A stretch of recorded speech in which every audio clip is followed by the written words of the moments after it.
The fact of the matter is that we've consistently created solutions that have had very little input from the very communities in which those solutions are then implemented or tried on. And a lot of these solutions are then piloted and tried and failed. And then there's billions, millions of dollars that go into these initiatives all over the country.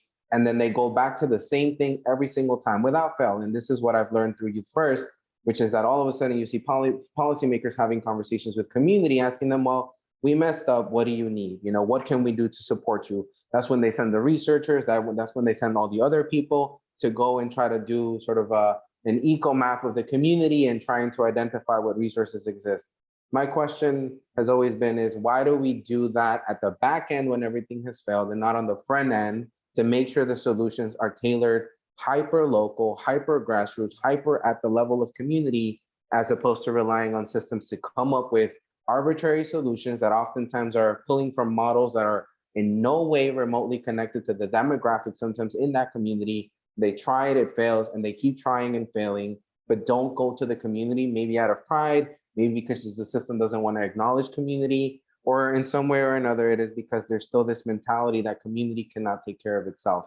And so I think for me at Youth First, we pride ourselves a lot on also engaging young people in developing the very platforms for the campaigns that they run around closing youth prisons. We do something called visioning sessions where we talk to young people about how to take money that is saved from a closure of a youth prison and use that money intentionally in their community. We ask them what they would do with the money that it would cost from locking up one kid for 1 year in their state. Here in New York, for example, we're close to $870K a year for one kid in one secure facility in New York State. That's almost $1 million. When you think about that in the context of how many kids come into the system, we're talking now $70+ million just for like running the facility, keeping the lights on, et cetera.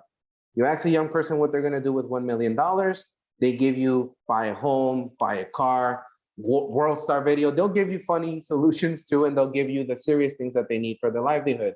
You tell them, here's $70 million, what are you gonna do with it? It's like, oh, I build homes for all the homeless people. I try to like create programs to like solve drug addiction. I'd go and like give everyone in some startup money to start their own business. All of a sudden, the ideas have nothing to do with the criminal justice system. What they are talking about is stable housing, means of making income, and ultimately having the means of transportation to go to where they need to go. In Philadelphia, I did a visioning session once where I had a young person tell me that he would build paintball courts across all the communities in Philly. My immediate reaction as a 27-year-old at the time who had done this work for so long was like, okay, let's write that down, but why not workforce development? Why not, something that's like gonna get you a job? Me thinking like the rest of the adults in the space. What I got back from that young man was, well, I would build paintball courts because that way the homies could shoot each other with paintballs and not bullets and nobody would die. In that moment, this young man was not worried about getting a job. This young man was worried about surviving to the next day and not getting shot. So that's what I mean by hyper local, hyper community based, and really listening to the people, because the solutions that they might be looking at might not be the traditional stuff. And also a paintball court in Philly and all the communities across Philly, people might not see that as a worthy investment, but I do, in the sense that it's recreation, it's young people being, able to have fun, and it's just solving a gun violence problem, or perhaps a potential solution to a gun violence problem that we can't solve right now because there are so many guns on the street.